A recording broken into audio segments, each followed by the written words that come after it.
So most of the time I always start to find some decent kick. So this means that I'm trying to figure out a way that I will get a direction of my track, which is based on the type of kick. I made a lot of kicks for my own in presets and synthesis and different ways, and I will start with one which will probably have the sound character towards I will working with in the complete track.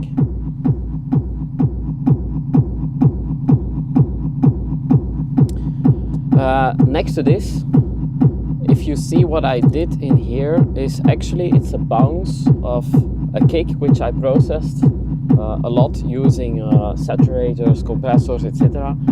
And actually what I always do is I send it to a send and return and use this as a kind of sub baseline underneath. That's what you hear. So if you want, I can show you how I do this. For example, let's say we take a normal 909 kick.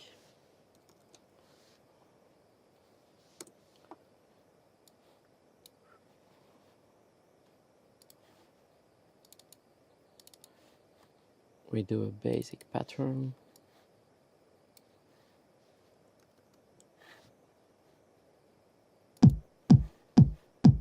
Which is the most simple way of having a kick. And afterwards, what I do is I just put a lot of effects on a return track.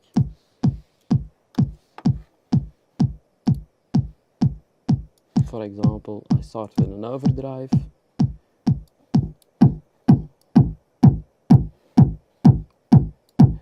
Next to this, I will put in a convolution reverb, which is a reverb from the max thing from a live, max audio effect. It's based on convolutions, and I really like this because it has a really nice character in the different convolutions that you can find in here.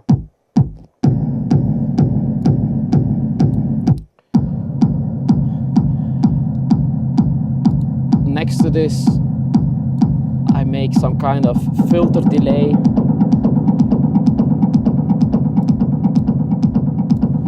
And then I will finalize with a simple filter, which gives me the typical techno rumble. And this rumble is very nice because it's not really a character sound. It's not a bass sound that needs to be on a specific tone or whatever, but it will give you the power of the kick underneath. So what I then do is I bounce this, just like this.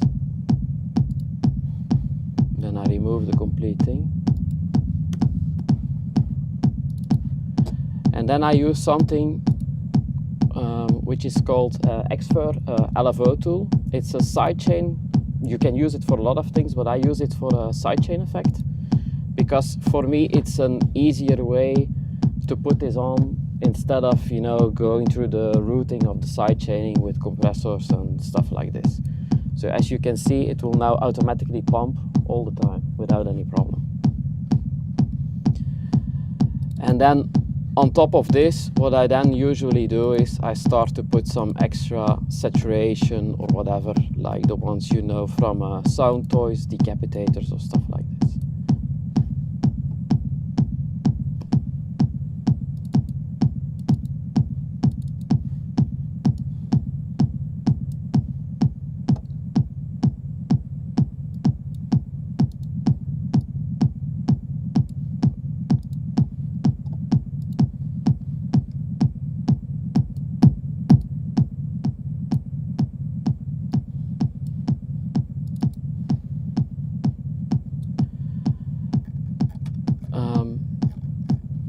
Most of the time I also use let's say typical EQs, which are emulations of older EQs, like the ones from UAD.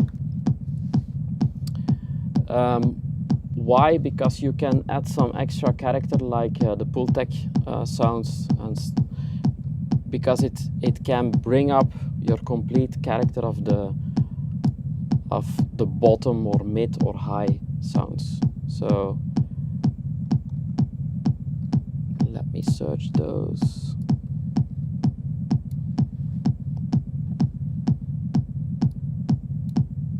No, it's not this one. It's the legacy one.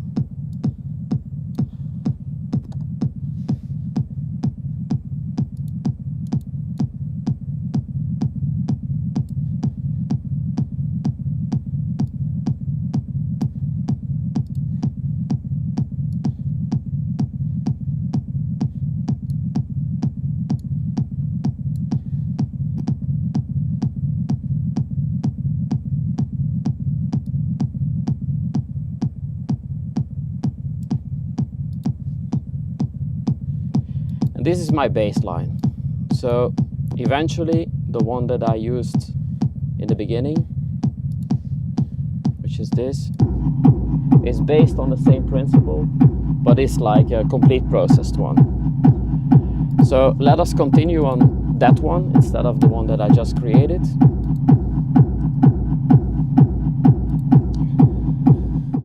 I've ran sort of, well, a bit of percussion last night to try and emulate or get back to, you know, because I couldn't find just the original session last night, so I sort of rewrote a lot of it in the early hours of this morning. But let's just take a look at just the drums and see what comes out of Machina. So I'll just run it. That's the original. They're the original recording of it. But just to give you an idea of what it looks like in Machina and the processing that it goes through here on the desk as well. So that's what I've sort of rewritten. So you have a 909 there.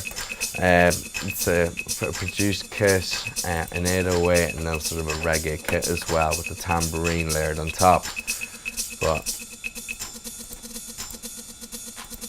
there's some percussion, hi-hat, layer it up, some claps, extra shaker, clav, and then the tambourine on the clap. And then from there, they're going into the 50-51s, EQ and compression.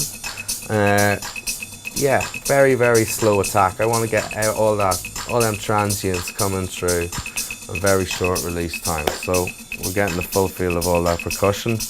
Percussion from the drum. Well, firstly it goes into the 50-52, which is the preamps, then into the EQs and compression, and then it's sort of out through the desk and then back into the computer, and then I tend to monitor what's coming out of the Neve through, if there's a certain extension tree, so I'm getting what's coming back out through the desk and through my computer. So yeah, with regards to percussion on this, preamps, EQ, compression, out through the desk, and you can hear the reverb and different sort of bits and pieces on that. And yeah, I sort of wrote this and it sounds pretty cool, so it does. Let's just cut everything out and have a wee listen. Right, so that snare is doing sort of effect all at the bottom there. Hats on 16, speed 32, tripling in there. And the percussion, a little rim shot, and your 909 ride. And then what do we got here? There's a shaker, there's an extra clap here in this kit.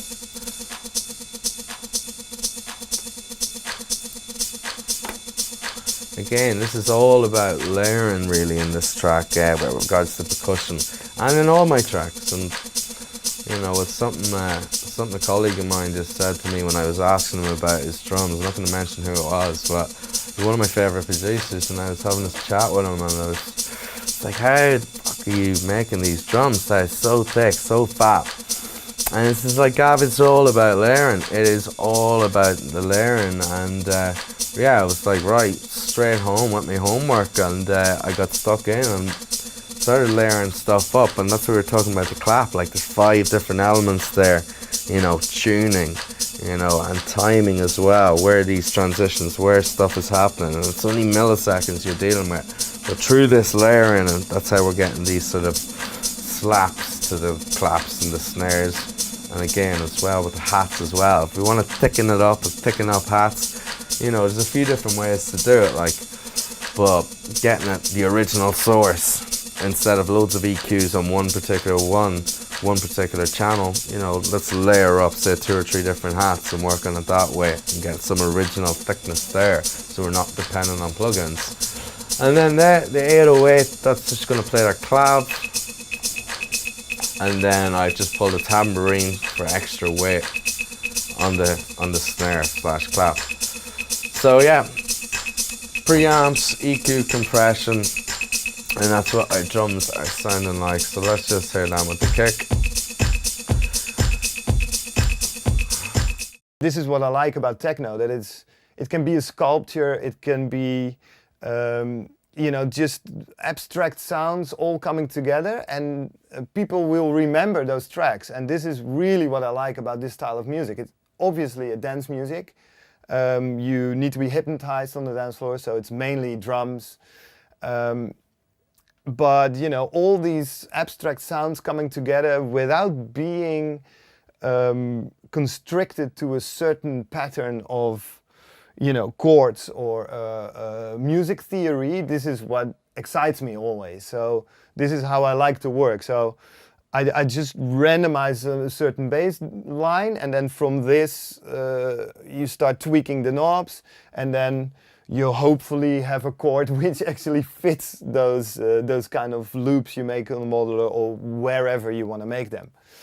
And this is what happened yesterday as well. So I'm just going to turn off several things. So I'll turn the Blofeld off, and I'll show you what happens with the machine and how I like to work with this as well on the fly. And then there is the modular here.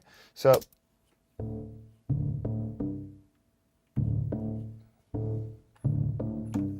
all right, so for some reason it sounds like a chord all of a sudden. So these are the notes coming out of the modular by randomization. It sounds like a melody to me, and then I can change obviously the sound a little bit.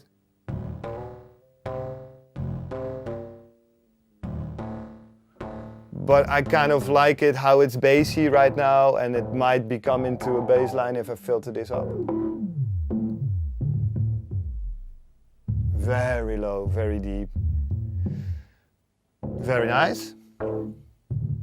But I don't know if I'm going to use it, but now it's the basis for the track. So with the new Bitwig 2, there is here is the channel for the modular. I have this MIDI device from Vermona hanging in here. It's sending out gate and 1 volt per octave CV. And you have 2 CV voltage controls coming out to anywhere. I can change like the parameter of which it will receive through MIDI. So I can say, okay, I want it to be CC control. So control number 1, which is usually the mod wheel or aftertouch or velocity. Corresponding with the CC number in the computer. And I've set it to probably mod wheel or aftertouch. We have to find out actually what I did. And I found out that in the new Bitwig you can put MIDI CC control into the chain of the hardware instrument. So basically this is a hardware instrument. What it does is you can say, okay, which MIDI port am I going to send MIDI to, which is to this one, channel 1, 2, 3, and 4. Here is the channel, so I'm sending through channel 1, which is this row. Then I'm sending a MIDI clock, So I know that there is a 1/4, 1/8, 1/16, or a 1/8 triplet coming out here, and the reset. Those I can also use to trigger certain voltages into you know, envelopes or filters or delays, whatever is in there. And then this says which output, or actually which input from the mixer is used to get the audio back in. Then what I did is I made an audio channel below this so I can record everything I do on the modeler. So this is standard audio channel. And then here is a new device in Bitwig which is called hardware CV out. And as you can see, there is a little LFO running. So if I open this up and open this up, you can see there is a beat LFO, which is you know, running at a rate of -3, considering the tempo. And there is something going on here with the sine. So there's a sine LFO running with a beat of -3 compared to the tempo. And then here you can set a depth as well of how much it will go into this control. So what I did is I put this to the control of the CV, it goes in there, and then this LFO is slowly making, you know, a little filter coming out of here, and there is one going in here. So there is, on the frequency of the filter, there is a little LFO flowing, so there is already some kind of human aspect to it, programmed by a computer. So this is mainly, you know, what I'm doing, because if you're a drummer, you will always hit that snare drum on a different setting. So, you know, a little bit to the side, a little bit to the left, etc., which makes that one drum loop so interesting. You can listen to it forever because it's the drummer playing it. But when you take a static drum loop, it's going to sound the same forever and ever. So what I want to do is use all these little tricks with LFOs and random step sequencers to make those drum loops go humanized again. And I will get to this later, but this is the basic working process of making a techno track for me. What I did here, as you can see, I just dropped some rhythmic notes. So it's basically just the C2 note being played, and then the sustain here will decide how long this note is held or how short. So it's basically a rhythm, and it is 16 steps, and it's over 16th notes. So 1, 2, 3, 4, 1, 2, 3, 4, 1, 2, 3, 4, 1, 2, 3, 4. So a whole bar is 4, and then, you know, this is how it works. And then I said, okay, it will need to restart at every transport. So when I start play, it will always start from this one and then continue to play. So there is some organized chaos going on, basically. So I will open the filter so you can hear the sound. So what it does is it plays it now at a rate of 1 at 16th note. So if I change this rate, it will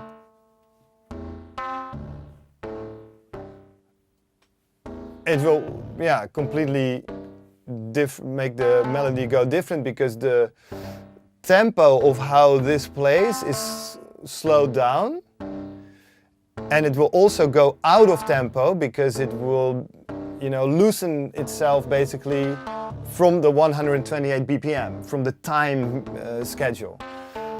So this will always be a different melody now. I found out that they also have a diatonic transposer, so in general now it spits out notes which will fit into a major chord in the basic tone G. If I turn this off, you will hear all those notes. So this is how I started. But then I had the rhythm also running, and then I found out that certain notes don't fit into this, you know, you feel that it doesn't fit right. So then I turned this one on and I said filter all the notes that don't belong to this major chord. You know, 4 notes, filter them. And then, yeah, it only plays the notes that are within a major chord with a basic G, but then I shifted it also one step. This is how you know, can bring all those weird things together. Yeah, maybe now I can talk about like the way that the track is kind of arranged. So it's just got like super simple again. We've got a double kick when a change is gonna come. And the synth starts just by kind of leaking in with 2 notes. But then it then has these 2 parts of the sequence. And with the Jupiter, I think it sounds amazing, even though it's just so simple. And just this ride on top, which again I brought in using a drum rack, and I've just simply EQ'd it, some compression, sidechain erosion, and vinyl distortion from Ableton. And then as this gets further towards the break, I just add reverb on some of the elements. I open the cutoff of the synths, and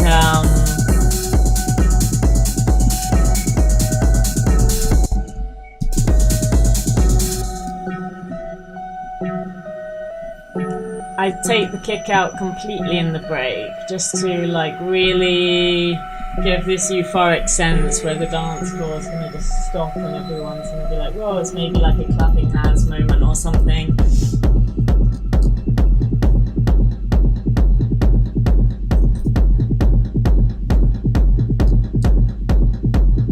And then again, the elements come back in.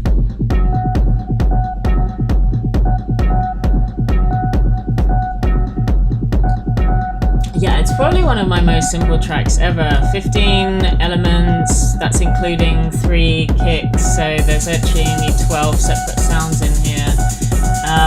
But sometimes I think that's cool, like, it doesn't have to be overdone all the time, and I think there's beauty in simplicity, so...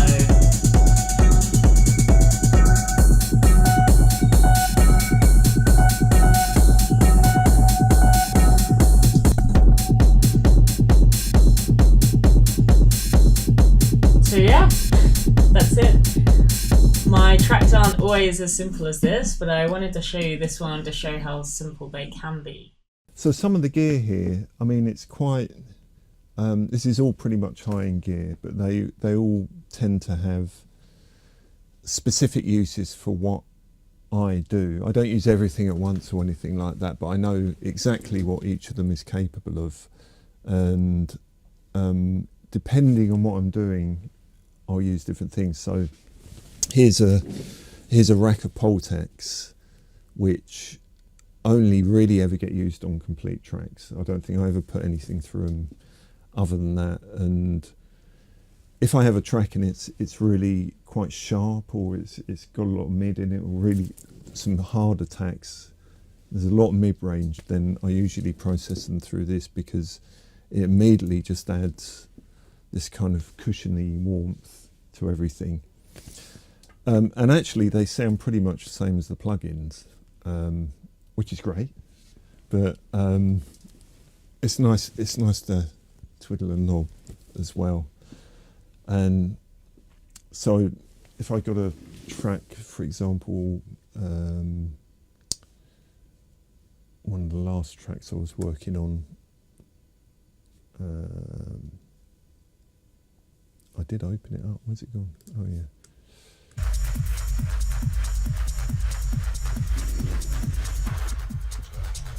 So this track here,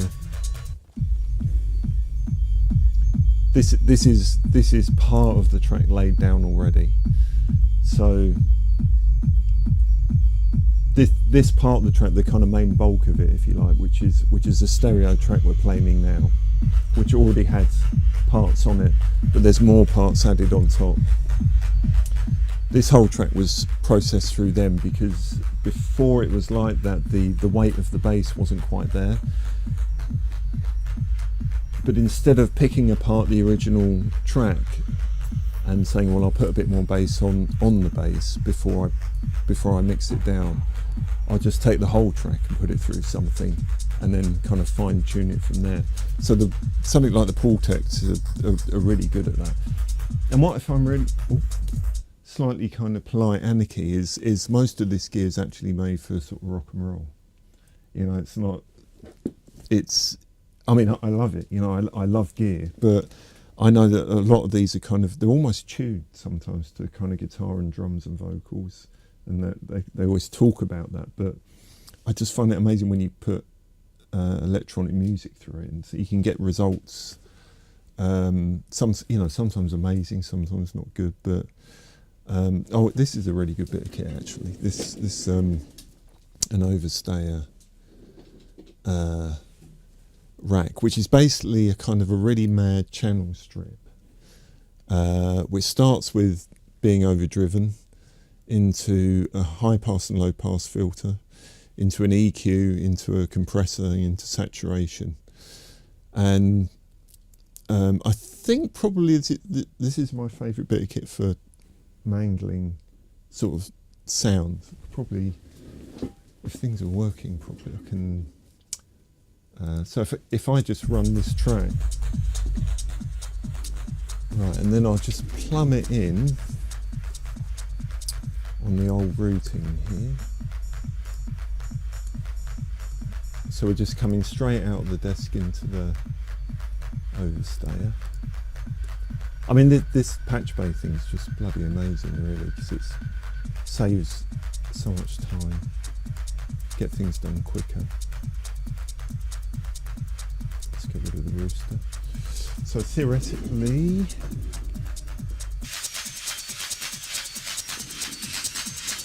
so that's the whole track going through this overstay, and you can dial in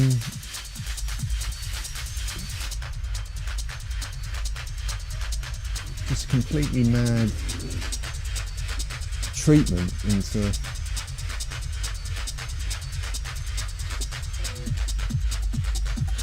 let's get that, let's drive it a bit.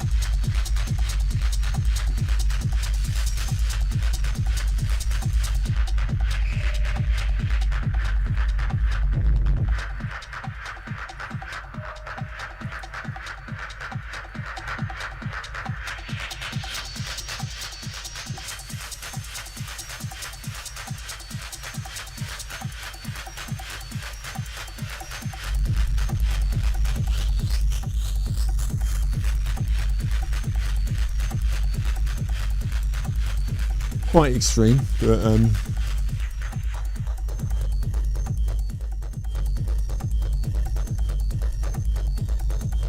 I'd even if I was doing this, I'd sort of want to go back to the 909 actually, sort of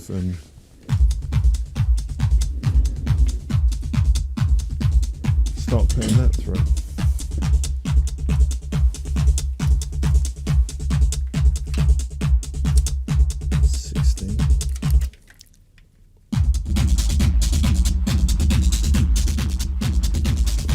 That's a 909 through the overstay.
I'm not a massive fan of using loads and loads, although there's loads of stuff in here.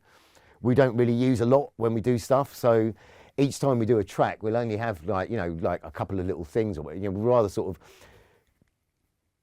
you know, for example, you know, like we sort of know the 303 and the 808 inside out. So we just sort of, you know, so we tend to sort of, you know, like stick with stuff that we know, and then gradually sort of bring other little bits and bobs in. So record everything.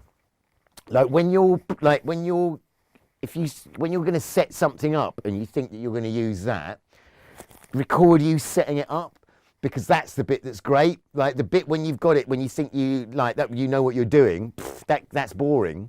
It's the bit before, when it's a bit like out of tune and you're still, or you're just like flicking, just like stabbing at buttons, or like record everything all the time. That's it, and keep it all, because even if like when you can drag stuff in that you did on something completely different onto something. This is the lovely thing about this sort of stuff. You can drag something that you did like 3 years ago that might have sounded really boring over whatever you were doing, because like, you know, I tend to make the same track over and over again. So, you know, you'll get a drum beat going, and then you go like boom, boom, boom, boom, boom, boom, boom, boom, and then you put something else that's in tune over that, and then it's, oh God, I've made that same boring track again, haven't I? But then if you take a bit of that and put it over something that's in a different tuning or whatever, that's when it's like weird stuff starts happening. So yeah, just record, keep everything, and just, yeah, throw it all together and see what happens. I really love rim shots, and I use them extensively in my production. And so this one has a lot of plugins. Let me turn them all off. Again, this was from the TR-8, and big jam here, recorded. I chopped up the bits I like. Picked different loops out of them. This is the great thing about Ableton. You can just go through them quickly and choose the ones you like without having to lay them out on the arrangement screen and just go through them changing positions. It's just a lot quicker to get those. So this is one of the sections that I used. This is the other one. I only think that I just use those two ones, alternating through them. The breakdown, I use that one too. So 3 sections I've recorded from this whole like jam.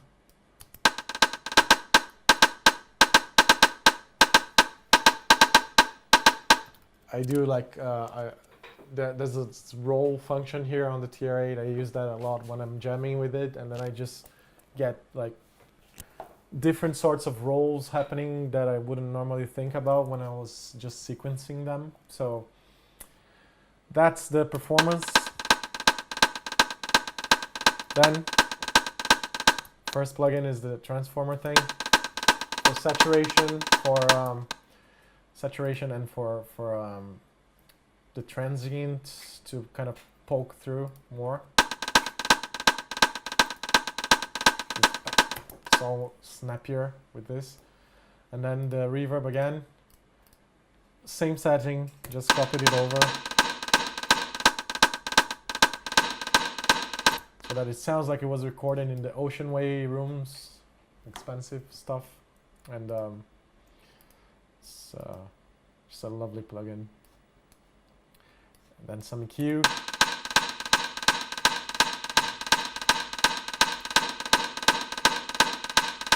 Taming that really harsh, really strong mid-range.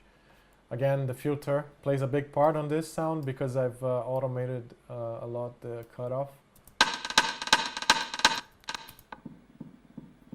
And through a lot of the track, that's how it sounds. It's just there to kind of fill up this area of the low mids.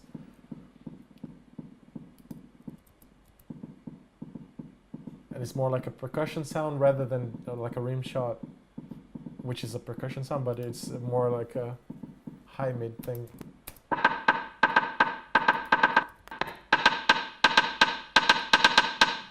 then it just goes up and down, and round and round. That's the Moog filter again, doing the filtering duties. This plugin I've used next is Valhalla Frequency Echo. This is a free plugin as well from Valhalla DSP. I love this company. They do really good stuff. So I'm automating the mix.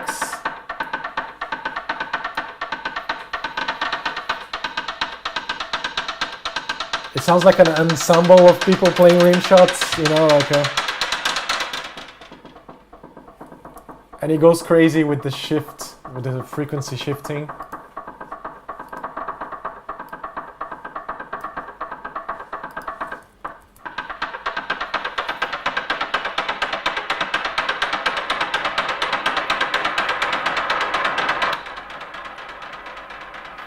I just love that thing.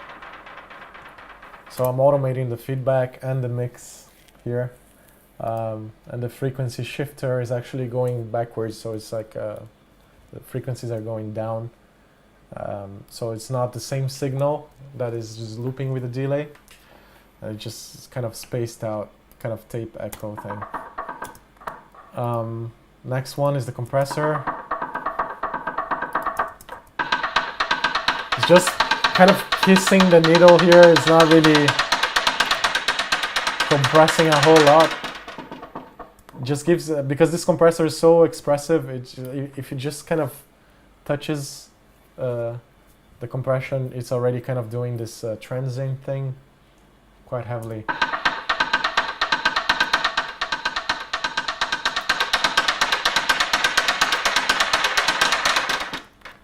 And then to tame it, I would add a limiter.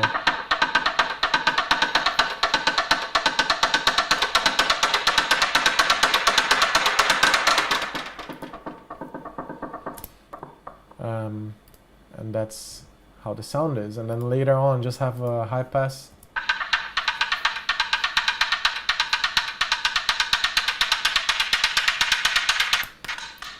Because the low end is so messy in this thing. Oh. Yeah, I needed to cut it out. And it's nicer to do sometimes with the filter because it sounds a bit more aggressive than doing it with in a cue. I like the Ableton's filter a lot. It just you can make it sound the way you want it, and it's quick and easy. And you can use it here on the little screen that I have here. So I just like it. Next thing I want to talk about, for example, when I get to this stage, when I get this sound, put it together like this, with percussions, for example, hi-hat, and all this kind of stuff. When I get to this stage where I produce music, I do the mastering. I do it the opposite way like everybody else, because everybody else is doing the loop, then they create the song, then create the mix, and then they do the mastering. I prefer to do the mastering early in the stage just because the mastering always brings up some frequencies you don't know where they are, or even if you compress just the kick drum in the mastering stage, you learn that you have compressed the kick too much, so you go back and everything else. So I prefer to do the mastering, break everything up, make it loud, and then go back and repair the things that mastering have bring it out. For the mastering, I use the Universal Audio stuff, like Cambridge equalizer to flat out all the frequencies. Then I use this stereo tool from Flux, I think. Yeah, they're Flux. It's free, just to widen up all the stereo spectre. I love the Fatso Senior. I love it, especially when you put on the Senior and you cut off the frequencies so you go to the low pass filter with the 240 Hertz, so it will not compress under this frequency. You get a really clear low end. Then this is my main secret for the mastering. It will be no secret anymore, but okay. A thing I learned from Bob Rock in the interview about his producing a Metallica album, the Black Album. He was talking about 200 hertz and how he deep with the Pultec equalizer on the 200 hertz to get all the music more space, because it's the 200 hertz is the most annoying frequency and it uses most dynamic range, dynamic space in the frequency field. So he always cut off in the 200 hertz. And once I tried this, you must try it, but it doesn't work with all the equalizers. You must find a good equalizer that will do this, and this Pultec from Universal Audio is doing really good. Then I use this enhancer for the high frequencies, and at the end the maximizer to get it to the loudest level possible. It's not a big secret, but a lot of people don't understand the mastering stage. If you understand the mastering stage, you can do it my way. So do the mastering and then go back to repair the stuff. A lot of people also do the mix and think that the mastering will create that magic sound they are looking for. It's not so simple. There is no magic black box where you go with 2 inputs and 1 output, or a magic plugin where you can create your sound. On each channel, 1% on each channel can create this 100% sound at the end. It's very important to keep it on the all channels clear and working on each track separately and to bring it up to the final stage.